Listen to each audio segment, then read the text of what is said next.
Hello, Chris. Hello, Gus. I worked really hard on the script for this supplemental episode of Black Box Down, and we just sat down and hit record. We're in person. We're almost never in person to record these. And I just realized something. What? I forgot to write an intro. Wow. So we're gonna vamp here a little bit about this special supplemental episode of Black Box Down. So what I wanted to do was, this is our last supplemental episode. This will be our last episode of Black Box Down, and I wanted to, in these supplemental episodes, we always do things that are a little different. And in this episode, I wanted to kind of focus on a rising player in the aviation industry and kind of the future of where aviation is going. Me. Hey, Chris. So when you think of airplane manufacturers, who do you think of? Do any come to mind when you think of like who actually makes airplanes? I mean, U.S. and Europe. Right. Right. Like Airbus and it's on the tip of your tongue. I know. Boeing. Airbus and Boeing. I was like, the U.S. one. Yeah. Commonly referred to as a duopoly, right? Airbus manufactures many planes. We've talked about both of these companies extensively. All of the big, double-decker Airbus A380s, their most recent one. Well, kind of. They got the Airbus A350, the 320, like very ubiquitous planes. Boeing, of course, has the 747, the 787, the 777, 737, all super ubiquitous planes. You see these planes everywhere all the time. There's a rising player coming up in the aviation industry called comac. Which incidentally, it's kind of weird, right? ABC, Airbus, Boeing, comac. Huh. It's a little strange to me. Comac stands for the Commercial Aviation Corporation of China.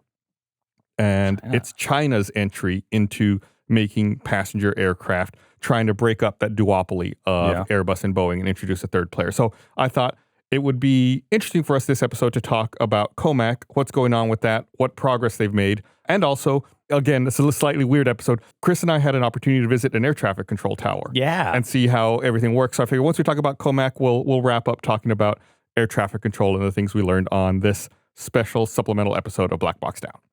Okay, that was a mouthful. That was maybe our longest intro ever. Before we get into comac, very briefly, when I was putting all this together, I thought it might be good to just very briefly talk about Airbus and Boeing. Okay. The two big players, as it were. There are other manufacturers. I know some people may take exception to that. There's also, like the Embraer, Bombardier, which is kind of Airbus now. And they make regional jets. We've talked about them as well. But for big right, for big planes and mamas. Yeah, it's basically Airbus and Boeing. There's an old saying I know that people used to say, if it ain't Boeing, I ain't going. That may have changed a little bit after the 737 MAX, but which we may touch on a little bit here. So Airbus itself is an interesting company. Airbus was incorporated in 2000 through the merger of a French company called Aerospatiale, who you may remember as the makers of the Concorde, or one of the makers of the Concorde, and a German company called DASA. But looking at the history of Airbus was really confusing. It's been like merger after merger, and all these different companies have over the years come together to make the Airbus that we know nowadays. Airbus was created to develop wide-body aircraft to compete with American-built airliners. Airbus's headquarters is in the Netherlands, but its head office is in France, and it has shares traded on stock markets in France, Germany, and Spain. As you can tell, this really is truly like a consolidation and a true European aerospace industry, right? So if you go far enough back, there's the formation of Airbus Industry Consortium in 1970. So even though Airbus was incorporated in 2000, there's this predecessor that formed in 1970. And its product line started with the Airbus A300 in 1972, which was the world's first wide-body twin jet aircraft. So wide body means it has, like, when you get on the plane, it's two aisles instead of one. Yeah. Okay. And it was the world's first wide body twin jet aircraft. Remember, we talked about ETOPS before, which is is it the 3 or 4? Right. It was the certification that you had to have a minimum number of engines for a certain amount of time. That's why planes had 3 or 4 engines back in the 70s, because they couldn't cross the Atlantic, because if they lost an engine, they needed to have 2. All those rules changed in 1976 when the ETOPS 90 rule was introduced, which meant that legally a plane could operate on one engine for 90 minutes. So that's why planes went from 4 and 3 engines down to 2, and the Airbus A300 kind of led that way. So the Airbus A300 could fly over oceans more efficiently, because with two engines, you burn less fuel than 3 or 4 engines. Just made sense. Yeah. Building off of that success, they moved on to the A320 in 1987, which was a narrow-body plane that competes with the 737. And the Airbus A320 was the first commercial jet to use a fly-by-wire system, which means that it's all like computerized. Like they move the control sticks, and it's not actually like actuating a hydraulic system or a manual system. Right. It's a like a computer interprets it. Right. It's a video game. It kind of is. And Airbus also has an arm that designs aircraft for military purposes, as you might guess. Really, really big company. As of 2022, their sales were about 58.7 billion euros with a profit of 4.24 billion euros. So quite a lot of money. So big company, huge milestones. They've made, really significant changes in the aviation industry. So I want to talk about Boeing a little bit. I actually didn't know much about the history of Boeing, so this was particularly interesting to me and hopefully to some of our listeners. Boeing was actually founded in 1916 as the Pacific Aero Products Company. That is wild. It's a long time ago. The Wright brothers were 1903. So this is 13 years after the first flight. Boeing gets founded as Pacific Aero Products Company in 1916. It changed its name to Boeing Airplane Company in 1917. So a year later? Yeah. They were Aero Products, and then they became Airplane Company. Any guess as to why they changed their name in 1917? World War I. World War I. There's money to be made making planes for war. The founder was a man named William E. Boeing. He was a lumber industrialist. He made his money on lumber, and he saw I think he saw a plane like in 1910 at an air show and was like, wow, I want to make those. Well, that's cool. Out of wood. Yeah. I mean, yeah. So that's why, he founded Boeing. Which also, cool name. It is. Just going to put that out there. Boeing. Yeah. Imagine, there's probably people out there whose name is still Boeing. Oh, yeah. It's kind of cool. So, we talked about, commercial aircraft here. What do you think Boeing makes? Like, if you had to say Boeing makes this, is it just like, is the only thing you think of? Like think of planes. Yeah. Or I would imagine stuff around in the airplane industry. Yeah. They make airplanes, rotorcraft, which is helicopters, rockets, satellites, telecommunication equipment, and missiles. It's kind of like rockets and missiles. I think of it kind of like a Stark Industries situation where it's like, they make a lot of things. You make the things that you make go down. Right, yeah. It's actually the third largest defense contractor in the world as of 2020. Whoa. Well, I guess that if they make like military jets and stuff, those are expensive. Right. The two bigger defense contractors are Lockheed Martin and Raytheon Technologies. Yeah. Boeing is also the largest exporter in the United States by dollar value, just because these planes are so expensive. Right. God, yeah, I didn't even think about like the military. Right. Those are so expensive. That's where they get you. That's why I don't buy any. The payment plan's ridiculous. Yeah. On July 27th, 1928, the 12-passenger Boeing 80 biplane made its first flight. With 3 engines, it was Boeing's first plane built with the sole intention of being passenger transport. So 1928, they launched their first passenger transport plane. An upgraded version, the 80A, carrying 18 passengers, made its first flight in September of 1929. In 1928, Boeing founded Boeing Airplane and Transport Corporation, and in 1929, renamed it to United Aircraft and Transport Corporation. And they bought several aircraft makers and airlines, and they kind of like put them together. Yeah, consolidated them. In 1931, the group merged some of its airlines to make United Airlines. Oh. So, whoa. Yeah, weird, right? Boeing made United Airlines, and it owned it for a while. And then why'd they split up? That's a perfect question, because that's my next sentence. In 1934, the Airmail Act prohibited airlines and manufacturers. I was like, I feel like there was like a U.S. monopoly thing where they couldn't have all the distribution and it's a little much. Yeah. So the Airmail Act prohibited airlines and manufacturers from being under the same corporate umbrella. So the company split up into Boeing Airplane Company, United Airlines, and United Aircraft Corporation, which eventually became United Technologies, which eventually merged into Raytheon in 2020. So that's weird. I didn't know that United Airlines was kind of started under Boeing and then had to spin off from there. In 1996, Boeing began the process of merging with McDonnell Douglas. Another manufacturer we've talked about, completed that in 1997. Of course, we've talked about that, the Boeing 737 MAX that crashed in 2018 and 2019, which led to them being grounded. As of 2022, their revenue was $66.6 billion. In 2020, so 2 years before that number I just gave you, their defense revenue was $32 billion from being a defense contractor. 32? $32 billion. That's out of $58.2 billion in 2020. So, like, more than half their money came from the defense contractor side. Their overall revenue in 2022 was $66.6 billion. I didn't see what their defense revenue was in 2022, but I assume it's still quite a bit. That being said, they lost about $5 billion. It doesn't look like they've turned a profit since 2018. What? The MAX crashes have really affected their profitability. Okay. And we're actually going to get into that. The reason I bring all this up is that kind of plays into comac. And so we're going to talk about comac now. They haven't made money since 2018.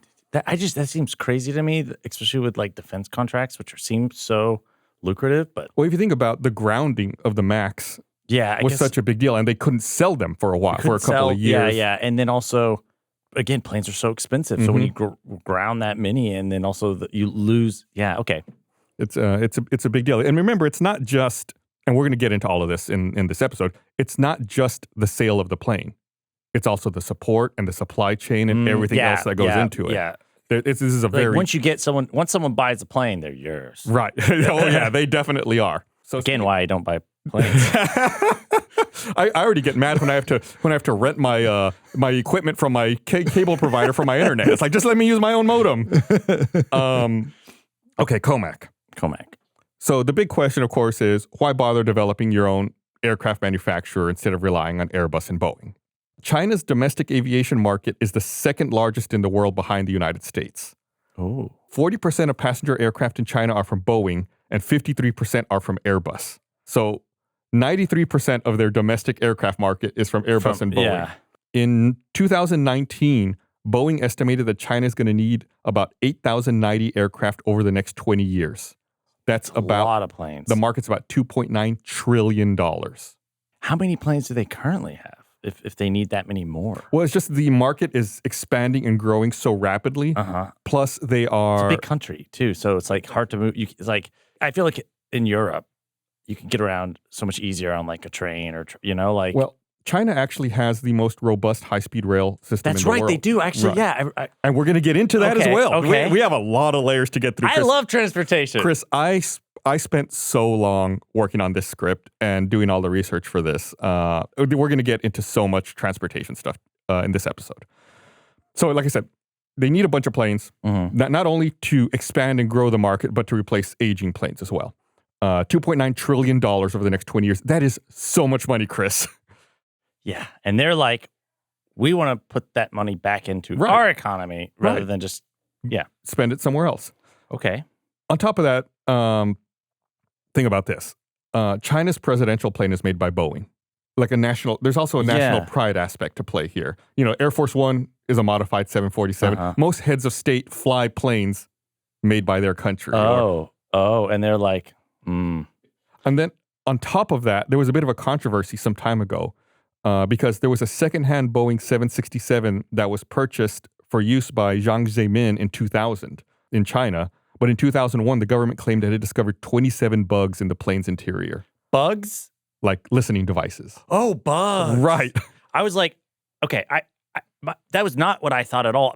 My head went two different places. One, I was like bugs, No, we're talking espionage. Yeah. And then my other thought was bugs is in like glitchy software. Oh, no. The other kind. The third kind. Which, again, if your country makes your own plane, you don't worry about that as much. If you're importing it from someone who's an economic rival, then you have to worry about it. Yeah. How many bugs? 27. 27. That's a lot of bugs. So after that... Do they even know if they got them all? Right. So after that, they just started using a normal Air China Boeing 767. That way, it's not a specific plane. They would just get one from Air China and use that.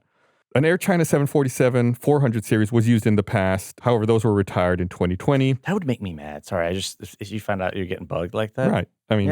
Yeah. It makes sense, but these are the kinds of things you have to worry about.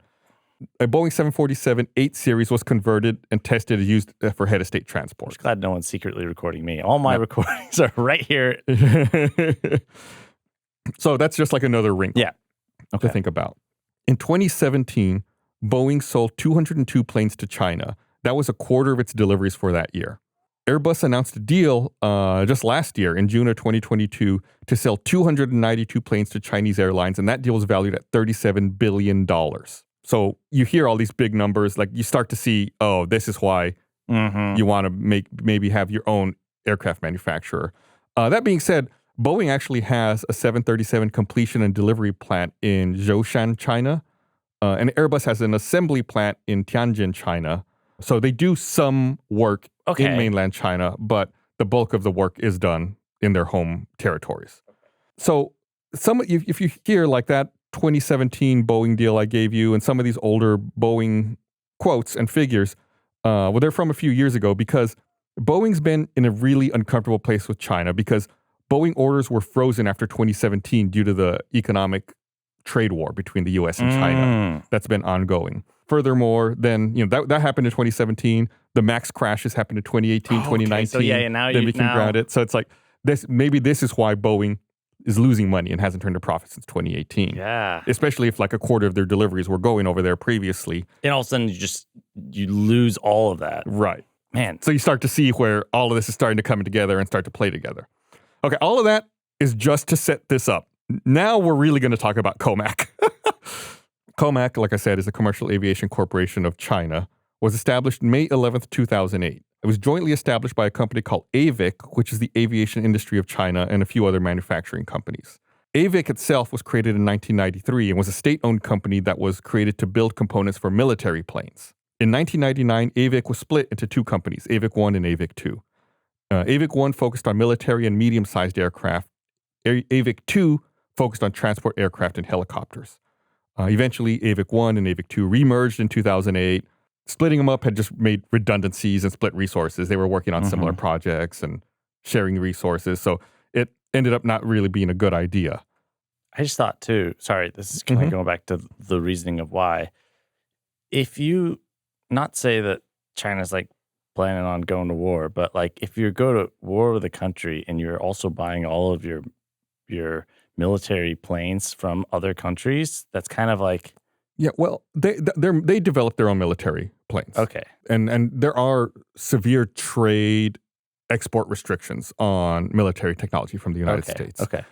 So like they couldn't buy, planes from the United States. Okay. Like even some of the planes, so like modern, military is not my forte, but I'll say like modern fighter planes, like Boeing might make some for the United States, and then they might make a different version for export that doesn't have all the same features that the United States ones have. So it's and then for countries like that are considered adversarial, they may not export anything at all. So they definitely have their own military technology, and that's what AVIC was doing. They were making parts for their military planes. So that's kind of why, like I said, AVIC 1 and AVIC 2 remerged in 2008, and then comac was kind of spun off from AVIC at that point. Yeah. So even though like these projects started under AVIC, but then got spun out into comac in 2008.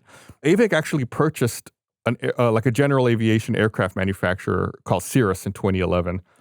These are very like high-end general aviation planes, like single-engine propeller planes. They're very, very nice. But more specialty type stuff. Yeah, like a private, like someone like me who's not like a commercial pilot. You don't sell tickets. Like someone who just likes to fly for fun might own a Cirrus.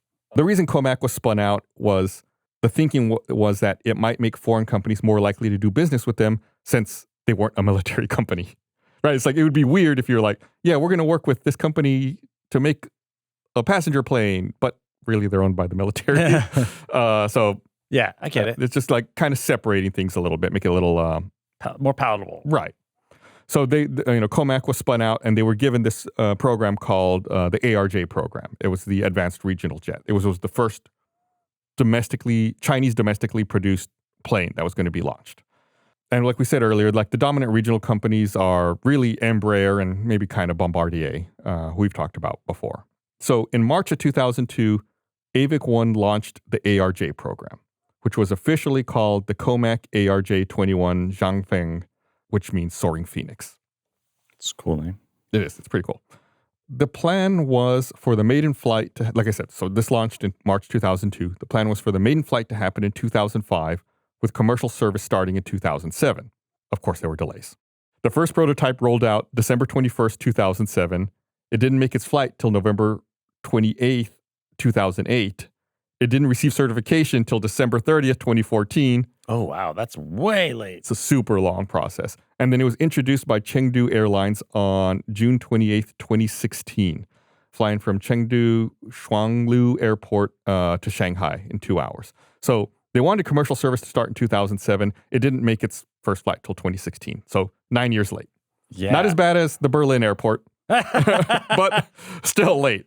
The ARJ, if you're trying to picture it, the ARJ is very similar to like the McDonnell Douglas MD-80. Okay. This was like, if you think about it in your mind, this was the plane that didn't have the engines under the wing. They were attached to the fuselage at the back of the plane. Okay. And the horizontal stabilizer isn't low. It's like a high T-tail. They call it a T-tail. The horizontal stabilizer is high on the rudder, on the vertical stabilizer. So it's kind of a plane with some thick. Not really. No? I'm just thinking if the engines are attached to the fuselage, it's got like it's got a big butt. a big butt. That's what I'm thinking about. But the plane's kind of narrow. Okay. If you ever flew American Airlines used to fly the MD-80. It was the plane that had I'm thinking proportionally. Right. It was a plane that had 2 seats on one side and 3 seats on the other. I don't know if you ever noticed those. Yeah. I did not like flying on those planes. But anyway, the ARJ was very similar to that kind of plane, the MD-80 or DC-9. It might also be known at some points. And it looks very similar to the MD-80. And one of the reasons is that back in 1985, the country of China was granted a license to build McDonnell Douglas MD-80s in China. They built 20 MD-80s and 2 MD-90s, which was a modified MD-80. After Boeing merged with McDonnell Douglas, the MD stands for McDonnell Douglas, by the way. After Boeing merged with McDonnell Douglas, Boeing rescinded this agreement and they canceled the program so that China could no longer build MD-80s in country. Why? And why? Because they didn't want them. It's just after a merger, they're like, that was like the last guy's deal. I don't want that anymore, Okay. Plus also at this point, they might have been phasing them out. It's like, why are we letting them make this old plane? Let's sell them 737s instead. Oh, okay. Right? Yeah. They were like, well, yeah, that makes sense. So the program was canceled. China refused to return the McDonnell Douglas tooling. So they kept the tooling and the equipment. And they used it and the fuselage cross section to design to make the ARJ. So it's like they already kind of had a lot of the plans. It's like, we'll make our own plane. That's one of the reasons it's speculated the ARJ looks very similar to an MD-80. Because they reused. That's the speculation. Comac claims that that it's their own design, created on supercomputers in China, but it really looks like an MD-80. It looks very much like one. And we'll tweak this, there, and that, and there we go. Done. It's like, let me copy off your homework. Yeah, but make it look a little different, right? Yeah. So a plane's more than a fuselage. Sure. Right. There's all the avionics, everything else that goes into the plane, the engines. And a lot of the technology for the ARJ did not come domestically from within China. Up to 70% of the components for the ARJ were sourced from other companies in the West. And they still get sourced? Yeah.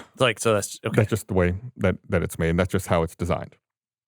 There's 2 passenger versions of the ARJ. There's a 90-seater and a 105-seater. So it's not huge, right? 90 to, let's say, roughly 100 people.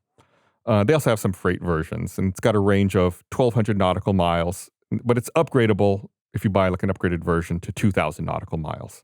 By the end of 2021, 66 aircraft have been delivered to customers, and by the end of 2022, 100 had been delivered. So based on that, it seems in 2022, they made 34 of them. Nowadays, we're halfway through 2023. It's estimated there's been 111 of them built, and they've got 330 orders. So they're pumping up. Yeah, it's slow and steady. It's estimated they make about 21 to 25 per year. And how many does Boeing make of planes just total in a year? I guess not military. Now that I think about it, I mentioned it a little earlier. In 2017, Boeing sold 202 planes to China, and that was a quarter of its deliveries that year. 202 just to China. Right. So you could speculate a little over 808. In fact, I'm looking at the exact number here. In 2017, they delivered 763 planes. Across the... everywhere. Okay. In 2018, it was 806. It seems like there should be more, but I guess that's still a lot of planes. And since planes last for so long... Well, think about it. Like, if you deliver 800 planes in a year, that means you're building over 15 planes a week, which is like 2 planes a day. That's a lot of planes. When you think of it that way, like you see the number 800, you're like, that's not very many. Then you think, oh, that's actually physically building 2 planes a day. That is a lot of planes. That's a lot of planes. So like I said, they're building about 21, 25 ARJs per year.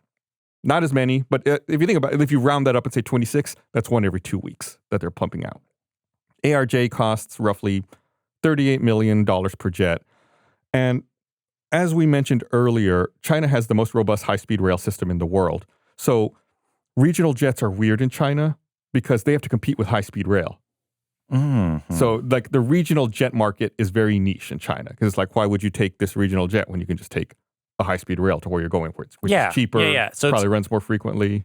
Yeah, so maybe if you're just going more obscure places where the high-speed rail doesn't go. Yeah. So that's just trying to kind of give context why the ARJ, even though it doesn't sell very many, like that's maybe one of the reasons why.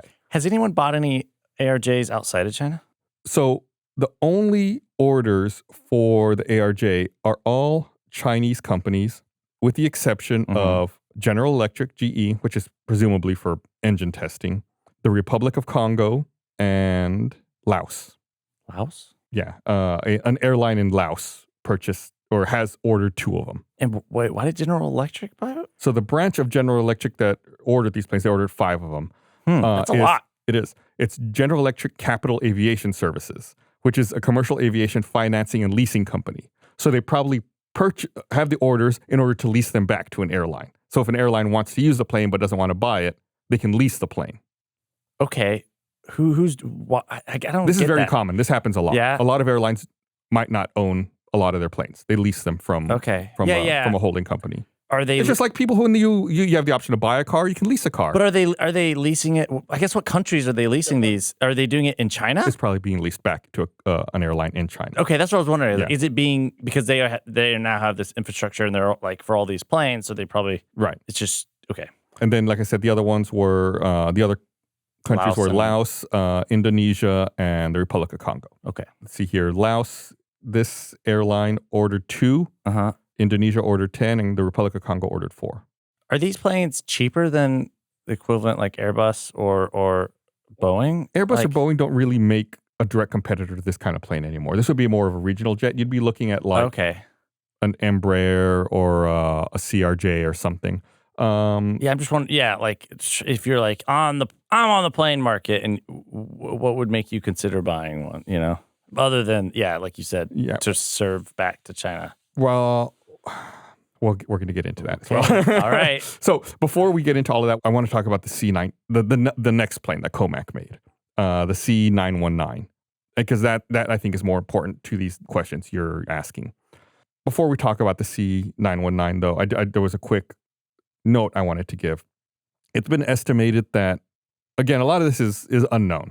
So a lot of these numbers that I'm going to give you here, I'll give you an asterisk and I'll say when they're speculated, because sometimes you don't know. You don't know specifically what budgets are. You don't know how much something costs. So some of these are estimates, and it's estimated that Comac has received between $49 and $72 billion in government aid to get these projects off the ground. Well, I mean, just the amount of resources it just takes to start. Like we mentioned, like they started at what, 2004? Was that whenever they started working on the ARJ? Yeah. They launched the program in 2002. 2002, and it took them like what, 15 years to get going, really? That's like almost 14 years to get one to fly. Yeah, that's a lot of sunk cost. Like, you have to a lot of an initial investment. Yeah, making planes is expensive. That's why they're expensive to buy. Yeah, and that's why it's largely government-backed entities that do these kinds of things. Okay, so now we're going to talk about the C919. So the C919 is bigger than the ARJ. The ARJ, like I said, was a regional jet. The C919 was designed to compete with the Boeing 737 and the Airbus A320. Okay. So like a plane that you would fly almost everywhere. You wouldn't fly this plane necessarily on a long cross-ocean flight, but this is the kind of plane, it's very utilitarian. You fly it all the time. If you go to the airport and you look at passenger planes, it's probably the vast majority of them is a 737 or an Airbus A320 of some kind. The goal in developing the C919 was to burn 15% less fuel, have a spacious cabin, big overhead bins, and more comfortable seating. So basically it's like, we're going to do everything. A bigger cabin, bigger seats, big overhead bins. Less fuel. And then like a 737 or an Airbus then A320. the competitor. Right. So this is lofty. It's like, we're going to do everything. Yeah. I mean, everything's when you're actually making aircraft, and if you have a job, it's like you may enter a project with the best intentions, but it's like as the project goes, you have to make compromises. This isn't going to work so well. Things get shuffled around. You can't do good, fast, and cheap. Right. You can only do like 2 of them. Right. So when comac initially launched, now I gave that number earlier of the amount of money they've supposedly received from the government. They launched with $3 billion in capital from shareholders, $4 billion from the government, and Shanghai offered guarantees for additional loans. The planned budget for the C919 project was supposed to be $10 billion. The estimated actual budget as of 2015 puts it at about $33 billion. So way over budget. I think $10 billion was very optimistic. Yeah. And of course, these are estimated. We don't really know. Yeah. The C919 is nearly identical in size to the 737 and the A320. Like, I think this is really a matter of if it ain't broke, don't fix it. You know, these planes are workhorses. You've reached pretty much the optimal size for these. Like, the C919 is just like 2 feet shorter than a 737 MAX 8 and about 4 feet longer than an A320neo. Like, when you're talking about a plane of these size, like just a couple of feet difference in the length, the wingspan is 5 inches less than a 737 MAX 8, and it's the exact same wingspan as an A320neo. So it's really, if you look at these planes and you looked at a C919 right next to them, it would be like, wow, this plane is the exact same size. It looks very, very identical. You'd have to really have a critical eye and look at small things to be able to differentiate it. So development on the C919. So, and the reason I brought up the ARJ first is like that was kind of a stepping stone, right? It's kind of like proof. Can we make a plane? Can we get it to fly? Yes. Yeah. Okay, let's move on to... let's do... For real. Yeah. Most of the time, shaving feels like a chore. It's time-consuming, and if I'm using a cheap razor, which, I mean, let's be honest, it's the case most of the time, I always end up with a few nicks and cuts by the time I'm done. That's why you gotta meet Henson Shaving. Henson Shaving is a family-owned aerospace parts manufacturer that has made parts for the International Space Station and Mars rover, and now they're bringing precision engineering to your shaving experience. Think about it like this. Razor blades are like diving boards. The longer the board, the more wobble, the more nicks, cuts, and scrapes. A bad shave isn't a blade problem, it's an extension problem. By using aerospace-grade CNC machines, Henson makes metal razors that extend just 0.0013 inches, which is less than the thickness of a human hair. That means a secure, stable blade with a vibration-free shave. Personally, I don't know about you, my beard, my facial hair grows in really thick.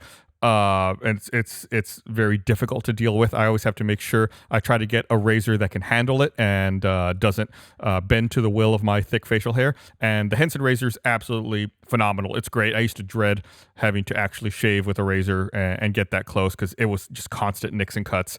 It's really night and day between Henson and other blades. And the Henson razor is affordable. Once you buy your first one, it's only about $3 to $5 per year to replace the blades. It's time to say no to subscriptions and yes to a razor that'll last you a lifetime.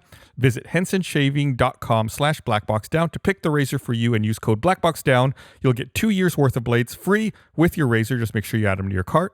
That's 100 free blades when you head to hensonshaving.com/blackboxdown and use code blackboxdown. Kick off the summer with new gear built to last. Our friends at Shady Rays have you covered for the warm weather ahead with premium polarized shades at an affordable price. In case you don't already know, Shady Rays is an independent sunglasses company that offers a world-class product that's just as good as any expensive pair I've ever worn. Plus, on top of that, Shady Rays offers the most insane protection in all of eyewear.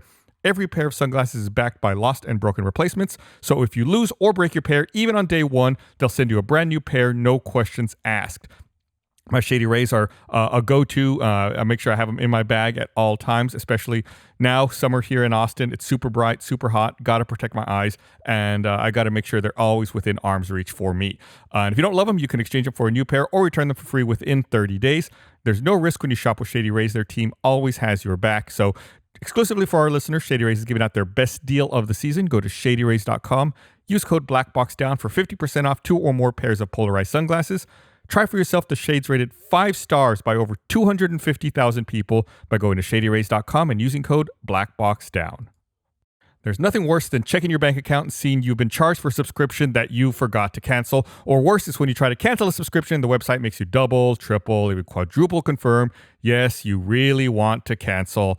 Scary truth is that over 80% of people have subscriptions they forgot about. So you could be charged for things you aren't using without even realizing.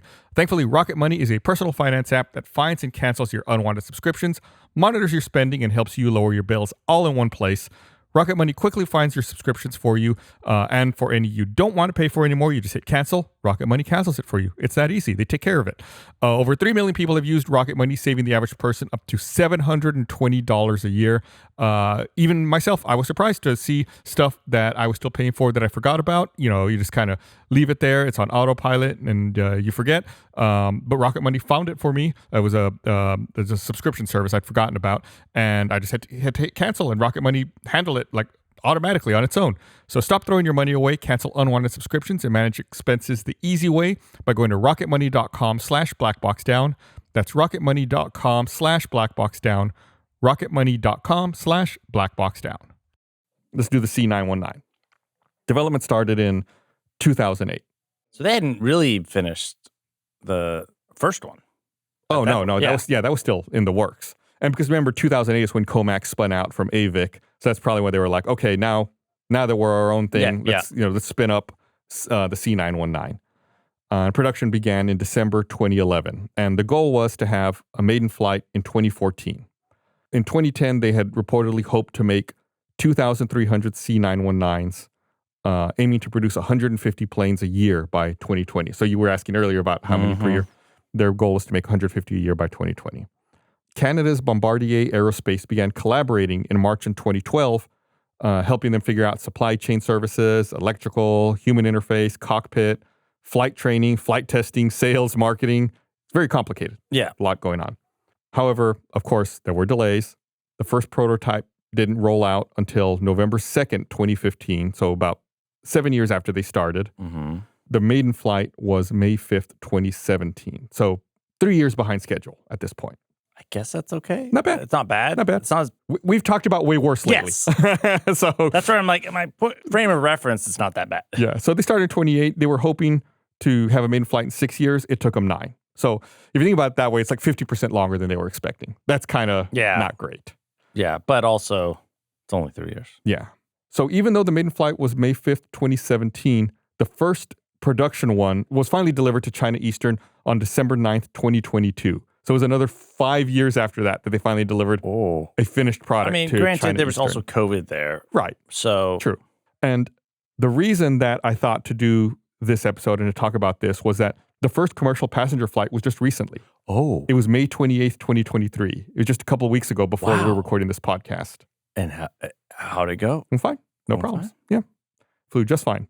The cabin was laid out. It's 164 seats. 2 cabins, got 8 seats in business class, 156 in economy. An interesting side note about this plane is that the middle seats are 1.5 centimeters wider than the window and aisle seats. Well, They was like wanted to give a compromise. That's actually not a bad, it's not a bad idea. thing. It's like, It's 0.6 inches, by the way. That's 1.5 centimeters. Well, it's not much, but it's a little. It's a little something. Yeah. And you know, I appreciate that. Yeah, I think that's a cool idea. Yeah, it's a slight motivator, or at least, some kind of compensation for having to sit in the middle. For having it in the middle, yeah. Yeah. So well, all right. it's an interesting good idea. innovation. Right. And that's kind of the thing that I like. I like having this kind of competition, like even in video games, right? It's like Microsoft, Sony, Nintendo. It's like you want to have different companies in the mix to kind of like innovate and and push the other and companies. Yeah. So I mean, again, generally like more competition, I think is good, even if it's like from a consumer standpoint. Yeah. So we very briefly mentioned plane engines earlier. I don't expect you really to know any of these. I'm sorry to put you on the spot, Chris, but can you name any airplane engine manufacturers? Isn't it no, it's a car. It's one of the big car. It's not Ferrari. It's what's the car? Benz? No. What is it? It's a car. I know it's a car. So there's a few. The one you're thinking of is Rolls-Royce. Rolls-Royce. Yeah. That's what I was like. Some of the big ones are GE, Safran, Rolls-Royce, Pratt & Whitney. There's a bunch of different ones. The C919 uses what's called the CFM LEAP 1C engine. CFM is like a collaboration between GE and Safran. CFM is a very ubiquitous engine. They make engines for all kinds of planes. Notice I said it was the 1C engine. Did they have a special, They have a 1A and a 1B as well. Okay. The 1A engine is used in the Airbus A320neo. The 1B engine is used in the 737 MAX. And the 1C engine was developed for the C919. Okay. They're all very similar engines, but they each have their own. They're slightly tweaked for the specific airframe. Yeah, okay, that to makes make sure sense. it works. Yeah. That being said, the 1C is about 800 kilograms heavier than the 1A. Heavier? These engines are heavier than the 1A and 1B. There's speculation that CFM didn't want to put their best technology in this engine for fear of it being reverse engineered. So these engines, again, that's just like a conspiracy theory. That's no, but these engines are heavier and don't perform as well as the 1A and 1B. Well, they have like good thrust output. Actually, they don't operate as efficiently as the 1A and 1B do. That there might be some validity to that. I mean, especially considering that they didn't get back the. This is it's a very thorny issue, but so just like a little interesting side note, I think here. I mean. And I don't want to get, again, I'm not very well informed on it, but China has a bit of a history of like taking like stuff, intellectual property. Yeah, they don't like it when you say that, but yeah. But like, it's happened, yeah. Yeah, I know it's happened. Yeah. And that seems like a valid concern. So it's theorized that maybe the LEAP 1Cs aren't as good as the 1A and 1B. Like that's why they're heavier. Anyway, thought it was interesting. It is. So like I said, CFM makes engines. They're very ubiquitous. As of December 2021, CFM claimed that they powered 72% of the narrow-body jet market. 72% of like narrow-body single-aisle planes are powered by CFM engines. That's a huge, overwhelming majority. CFM engines as in like, wait, sorry. And that's like, for example, the LEAP 1A and 1B. They have other engines as well. So worldwide, 72% of narrow-body planes are powered by CFM engines. Okay. That's a lot. According to them. Back in February 2020, Reuters reported that the U.S. government was actually considering blocking GE from selling the LEAP 1C to comac over concerns of reverse engineering, competition for Boeing, and military use of the technology. It kind of plays into all of these things we're talking about. The U.S. eventually did give GE a license to sell the engines in April of 2020. Industry analysts say that China is probably 15 to 20 years behind in engine technology when it comes to developing their own. Mm-hmm. Avic Commercial Aircraft Engine Company was tasked with creating an indigenous engine in 2009, and it's indigenous to China, the CJ1000AX. Assembly of the first one was completed in December 2017, with plans for service starting in 2021. As of March 2023, flight testing has started on large military transport aircraft, but they're not really using it outside of testing yet. So they are working on it. Yeah. And analysts say they're a little behind, but they just got to catch up. So kind of the overarching theme here with that engine and with the C919 compared to Airbus and Boeing is when you enter a race late like this, you have to run twice as fast to catch up, right? Yeah. It's like you not only have to innovate and figure things out for yourself, you have to do it at a pace to keep up, but then also to catch up. Yeah. You have to close that being distance. said, you do get the benefit of, I don't know, looking at other people's homework. Yeah. That's true, but there's a lot to be learned, right? It's not just a matter of what does it look like, what are the specs, what are the dimensions. We can copy that. It's like there's a lot of inherent knowledge, and there's a lot of knowledge that's learned by the incidents that we've talked about over the course of this podcast. Yeah, I guess that's true. Like it's constantly all these little things you can't think about, right? It's like a plane gets launched and comes out. It's like, oh, there's this thing we didn't think about. Now we have to fix it. And like it's just an ever evolving culture of safety. There's a lot that can go wrong. Right. But yeah, it's been so refined at this point everywhere else. Yeah. And it's people's lives. And that's the reason I gave the history for Airbus and Boeing at the top. It's like they've been doing this for decades. Boeing's been around for almost 100 years at this point. Airbus has been around for 50. Comac, they've been around for 15. They're making great strides, but there is a lot to catch up on. I've heard, I don't know how true this is, but I heard recently that Airbus has a museum at their headquarters of all of the different crashes that have involved Airbus planes.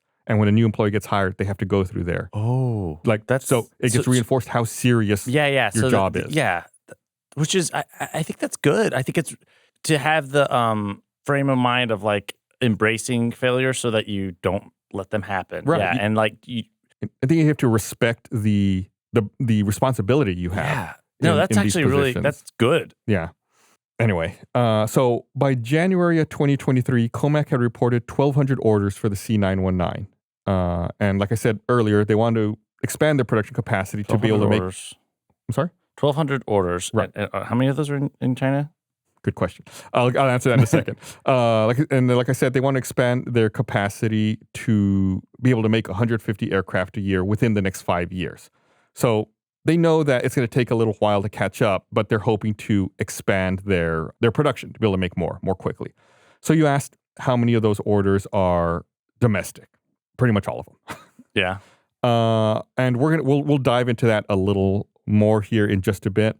But I think all of the orders are domestic within China. There may be some outliers. I think again, I don't know definitively, but I think I'm trying to remember. I think again, like a leasing companies may have leased them for the purposes of leasing them back to airlines, but I think it's overwhelmingly Chinese companies.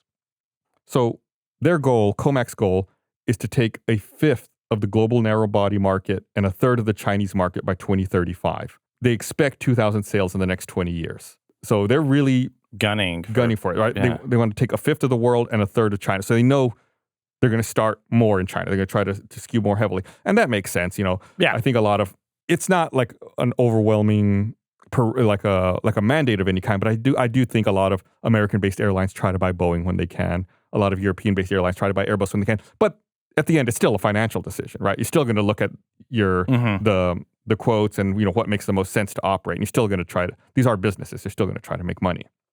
You might probably get into this. How's their history of like boo-boos? Well, they have made so few aircraft that they haven't had any incidents yet. Wow. But that's still good. Yeah, that's fine. But like we said, the C919 just had its first flight a couple of weeks ago. Okay. So it's just now entering service. Remember how we mentioned earlier that when you start late, you have to run twice as fast, not just to maintain pace, but then to catch up. Here's a problem. Yeah. The C919 took so long to develop. Is it outdated already? Yeah. In the intermediate time while it was being developed and launched, Airbus launched the A320neo and Boeing launched the 737 MAX. So it's like they already iterated and introduced their next generation of planes. Comac was competing with the previous generation of planes. So the C919 is already kind of like a step behind, even already out the door and launching. So much like the engines in China, the C919 is essentially 10 to 15 years outdated. Wow. Compared to the latest offerings from Airbus and Boeing. And it's so much money to develop. It's so much money. Yeah, so that's why you had to start somewhere, I guess. And it's like, this is where you start. And it's like, now that you have a working airframe, now you, like the 737 MAX and the A320neo, they're not new planes. They're just iterations and new versions of planes that already existed. So now it's just a matter of, we got to make the C919 better. We got to come up with an updated version to compete with these newer versions. Like putting it into golly, and they just started flying. They just came out. It's already outdated. Like for comparison, the A320neo began delivering in 2016, and the 737 MAX began delivering in 2017. Slowly, but they ramped up very quickly, and so the competition was changed for the C919. It's not even out yet. They're just doing their maiden flight, and they're already behind. For comparison, the 737 MAX currently has 5,390 orders, of which 1,196 have been delivered. The A320neo has 8,754 orders, of which 2,791 have been delivered. So these Airbus and Boeing are operating on a much higher scale. Higher scale and newer. Right. Yeah. We mentioned the crashes of the 737 MAX before. China was the first country that grounded the 737 MAX after those crashes, and then the rest of the world followed suit. And they were the last country to unground the 737 MAX. They kind of didn't really make a big deal out of it. They ungrounded the 737 MAX in January of 2023 after 4 years. The FAA had cleared the MAX for service again in November 2020. Canada and Europe cleared the MAX for service in 2021. So China kept them on the ground a few years longer. Who knows? It's like it could be spurred from that trade war we talked about. There's maybe a lot of reasons why. And I believe Boeing's even sitting on 150 737 MAXs that are intended for Chinese customers that haven't been delivered because of this trade war. So, man, that's a lot of planes to be sitting on. Right. A lot of money. And then we talked about that. They haven't turned a profit since 2018. It's like, is this all starting to piece together? You know, I will say this. This might be a bit of a tangential thing. I saw a video talking about China's electric vehicles and how there are just like fields of new cars that are just sitting. Because, really? Yeah, that they just it's a combination of like companies like, you know, basically buying them from themselves and to try and hit numbers, and then also to get like rebates from the government and things like that. I don't know. I mean, there's a lot of reasons why it could be, but I saw a video where it's just like a drone flying over just fields of new cars.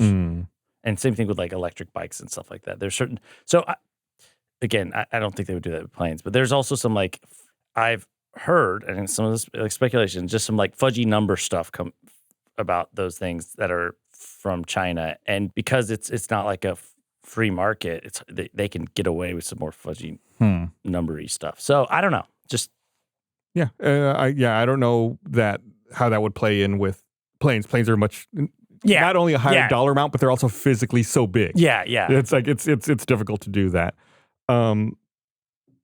But kind of somewhat related to that, you were asking earlier, like where all these orders were from, if it was only Chinese companies. Ryanair is the only Western airline that has expressed interest in the C919. They signed an agreement to cooperate on development of the C919 in June of 2011. I don't know what that means. Like, they haven't really said anything or done more since then. Ryanair is like a low-cost airline based out of Ireland. I believe it's based out of Ireland. But they haven't purchased, they haven't committed to buy any, they haven't placed any orders. Just they're the only airline that's really talked about possibly being interested. I should say the only airline outside of China. So the C919 can seat between 158 to 192 passengers, has a range of about 2,200 miles, and they have an extended range version that has a range of about 3,000 miles. Nautical miles, of course. For comparison, the range of the A320neo is about 3,400 nautical miles, and the range of the 737 MAX is between 3,300 and 3,850 nautical miles. So they can go further. Well, again, like you said, 15, 20 years out of date. Yeah, it's a little behind. I think I said 10, 15. Maybe not as bad as 20, but definitely out of date. That being said, the cost of a C919 is roughly around $99 million, compared to a MAX 8, which costs around $120 million, and an A320neo, which costs $110 million. So they're a good bit cheaper? It's a little bit cheaper, but it's not as cheap as they wanted it to be. Like, the $10 to $20 million, that's a lot of money, but from an airline perspective, you have the infrastructure of all those other planes, and you're like... Chris, you read my mind. Yeah, it's like, you might be saving the cost on the plane itself, but then you're going to have to get the cost... It's going to be made up other places. Right, and here's the real problem that they're facing is Airbus and Boeing have been around for so long, they have an infrastructure to... Everywhere. Right, to get parts, to get support, to get people, to get maintenance, everything you need worldwide. If you're on an Airbus or a Boeing plane, you're set. Yeah. You're fine. Okay, yeah. If you're on this comac C919 and you're flying it and you have a problem in South America, it's like, we don't have parts. Like, comac doesn't have... You're going to have to, like, get them shipped from China. Yeah, right, they're going to FedEx something. Like, it's airplane parts. Some of them are really big. Right. Like, it's just there's a logistic back end that I think a lot of people don't think about. Yeah. That they need to build out. So that could be why I think the initial steps are smart for them, right? It's like, focus on a China market, get your infrastructure built up, learn how to get everything moved around, and then start slowly expanding. And once you have that infrastructure, then you can, when things come up, you can more quickly address things. Yeah. It's not just a matter of, we built a plane and sold it to them, dust our hands off, we're done. No, there's a lot of after sale things, post sale things that need to be done. So, besides the C919, they have plans to, it's very limited knowledge at this time, but they also want to build a bigger version called a C929. Well, actually, it's a CRAIC 929, stands for China Russia Commercial Aircraft International Corporation Limited. They want to do a joint venture with Russia to build a bigger version called the C929. They also want to build an even bigger version called a C939 to compete with like the really big planes. But aviation industry's kind of changed. I don't know if that's really necessarily smart. Yeah, because we talked about this at some point about those big planes, they just don't really have a market. Right, like the A380, they stopped making already. Maybe I think what they want to compete with, what they're trying to position it is like competition with like a 777 or an A350, but you only sell so many of those, right? Like your big money's on your smaller planes, like a 737. But I guess again, to like if you want to build up that infrastructure other places, you kind of have to maybe offer all the tiers so that someone could be like, well, it's a full service shop. I don't have to buy one plane of this type and then two other from Boeing. Right, in the same place. It's interesting you say that. I had a side note here. I wasn't sure I was going to talk about it, but you segued me perfectly into it. I had skipped over it right now, but I scrolled back up to get to it. There was an airline based out of Mexico called Interjet. They had been around for a while. They ultimately folded in late 2020, probably pandemic related. But they tried to operate Russian Sukhoi aircraft between 2012 and 2020. We talked about a Sukhoi Superjet at one point in one of our episodes. It like they got lost in a demonstration flight over Indonesia and they crashed into a mountain. Okay, yeah, I remember. So that's what Interjet tried to use. They tried to use a Sukhoi Superjet, but they had tons of problems because they had difficulty getting parts. They had difficulty getting support. It just ended up being this logistic nightmare for them. They ended up having to cannibalize some planes to keep other planes operational. So I think between those problems and then COVID slowdown in 2020, they just ended up folding. And I think that's a large cautionary tale for a lot of airlines. It's like, if you can save money on the initial purchase, right, but what's going to happen afterwards? Yeah. You know, is that company going to be there to give you the parts and the support you need? Which is why, even though Russia does have a very robust aviation industry, you never really heard much about many people ordering them, especially now in the wake of the war. Like, I think that's all really shut down. But even before the war, like, not many people operated Russian manufactured planes.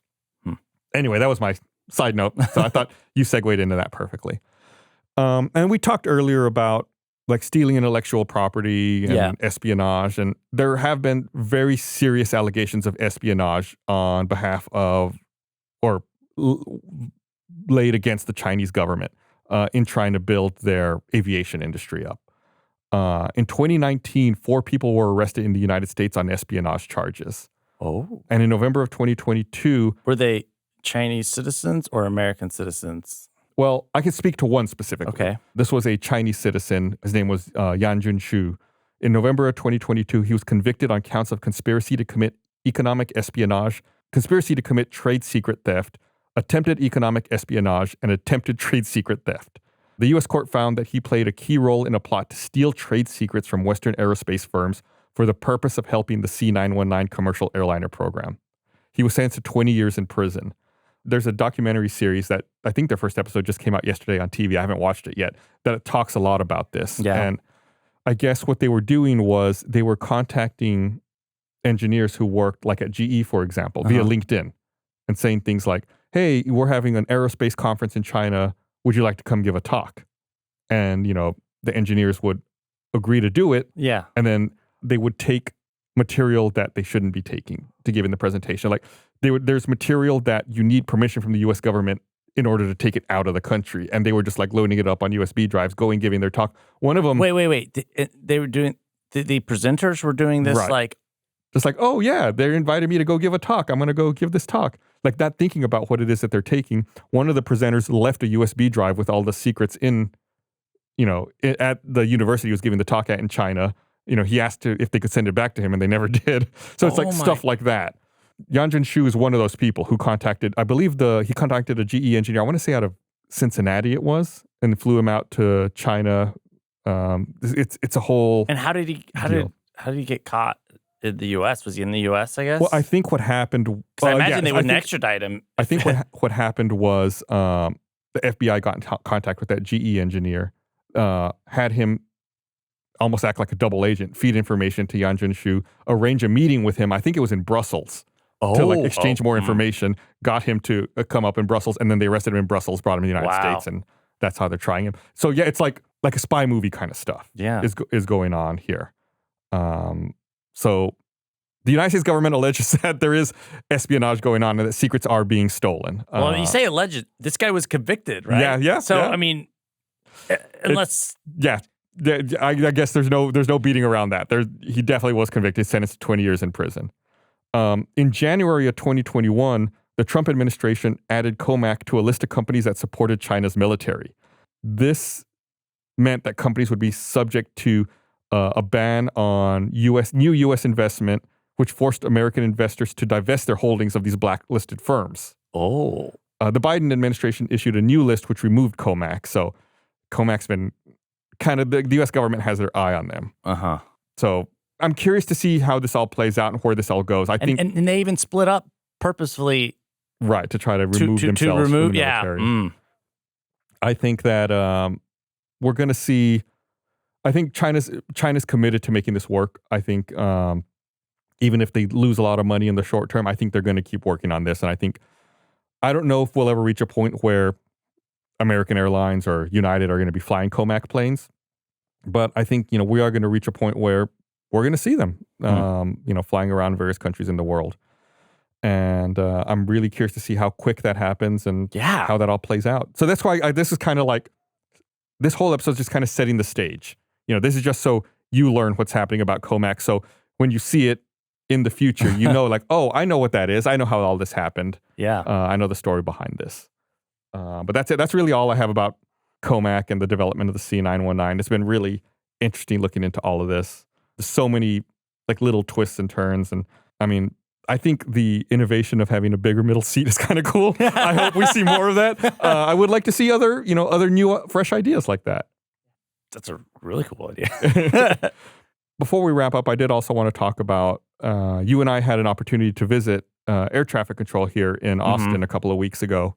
It was a kind of a long process to get that organized, but we finally managed to go there. I reached out through the FAA and found someone, and we were able to go there. They didn't allow any photos or video. Obviously, it makes sense that they don't want anyone doing that. But, we had someone take us through, show us like the simulation that they train on. We got which is cool, which is really cool. Seeing the simulation and then seeing the real thing. Yeah, then we walked into the room where like the actual controllers were, and everyone, was looking at the radar and talking to everyone, talking to all the planes. And I don't know, it doesn't, that part of the control, like when we were, looking with those controls, it doesn't look like a movie. Like those people aren't in a tower. Yeah. Like there's like in a dark room.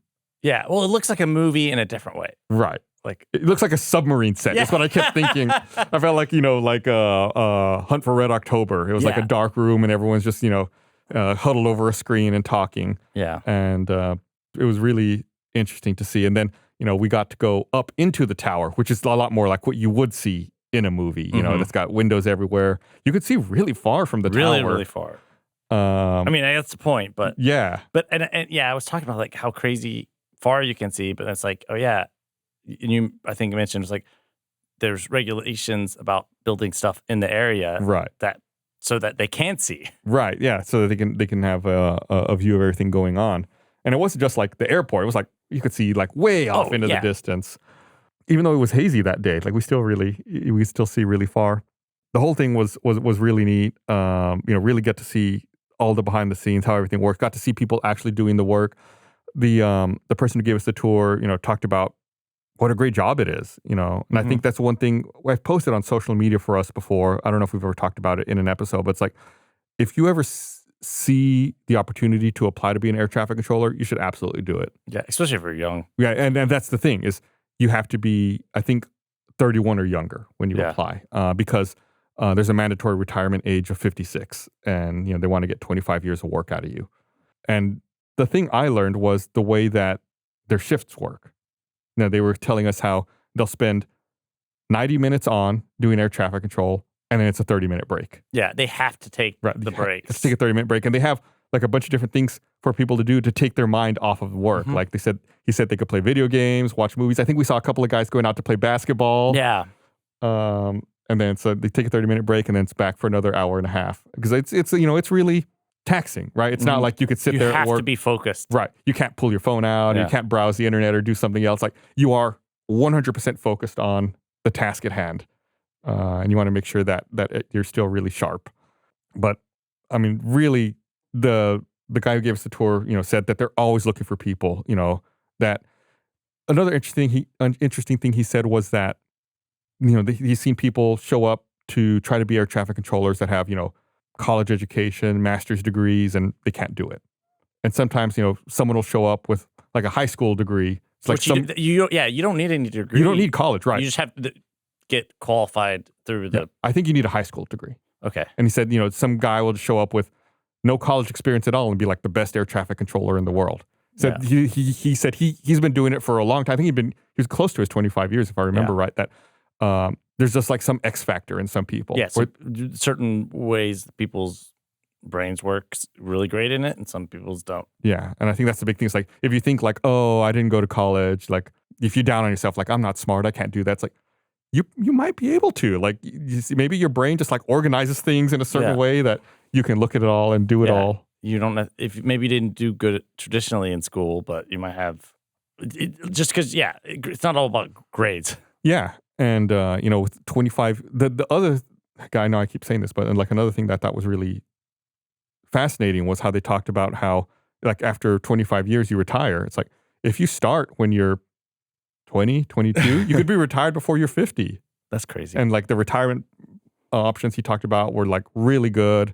Like they really take care of you. It's like you could make a whole 25 career out of this. If I'd been doing air traffic control instead of Rooster Teeth, I'd almost be ready to retire, Chris. I'd be almost there. It just seems so great. Plus, if you're an aviation enthusiast, if you're a plane nerd like me, it might be right up your alley. Like I think after that tour, I thought, man, why did I do this? I should have been an air traffic controller. And the other, it's like, you don't take your work home with you. Yeah. Like a lot of jobs, it's like, oh, I got to answer email at home. My boss is calling me. When did I send you an email last night? You sent me an email at 11:51 last night. But it's like, what are you going to do? You can't do air traffic control from home. No one's going to call you like, hey, did you work on the whatever file? Or no, it's like you go home and your work stays at work. It was super interesting. I don't know if you can visit every tower. We didn't get this opportunity because of this podcast. Yeah. Like this was just me contacting the FAA and contacting the Austin airport. They didn't even know that we do. No, we didn't mention the podcast at all.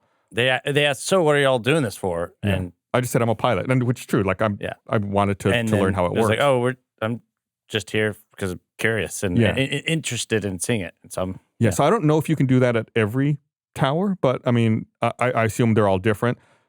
If you're curious about that kind of thing, do some Googling, see if you can find a contact and arrange your own tour to see your own facility wherever it is that you live. Yeah. Especially if you're potentially interested in this kind of career. Yeah. If you want to see what it's actually like, you might be able to, again, I don't know that you could do that everywhere, but do some Googling. Maybe you'll be able to find out too. That's a long episode. We've been going for quite a while here. That's it. Not only for this episode, for this podcast. Yeah.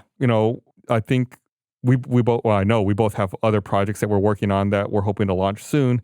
Not as soon as we initially... A little delayed. Yeah. But because we got busy with some other projects that we're also very excited about. Yeah. But this has been, I think, my favorite project I've worked on in all the 20 years I've been doing Rooster Teeth stuff. This was really a passion project the whole time. And, I really wanted to make sure that we ended this podcast at a point where I was happy with all the episodes we did. I didn't want to reach a point where we're like, we're kind of rehashing stuff, or this one really isn't that interesting. So I always had like a goal in my mind. Seinfeld it. Yeah. I mean, there were some more episodes that I think would have been nice to touch on and to get to. I'm not saying... Never say never. Right, never say never. Maybe we'll do like a reunion. Maybe we'll do an occasional episode every now and then. No promises. We don't have any plans to do that. But hey, maybe if we're bored and we have a little extra free time, we can talk about some of those that I never got to. Yeah, I was going to say a few, but I'm going to save them. Okay. Just in case. I would like to say thank you to everyone who's listened. Yeah. And supported the show and supported us. And even more so the people who listen to this show and then decide to try out our other content.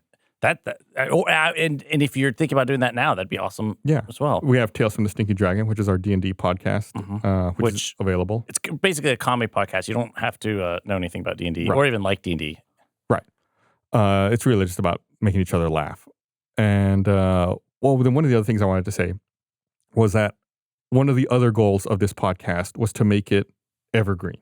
Mm-hmm. Like these aren't necessarily topical. Like if you know someone who likes aviation or is into it, tomorrow, next year, next week, next month, next year, you can still recommend this podcast to them. Yeah. Like all of this stuff is still relevant. All of these episodes are still informative to someone who's interested in these kinds of things. So I think that it's this podcast, even though we may not be regularly making new episodes, it's still something that people can still listen to. And tell their friends and family about. Yeah.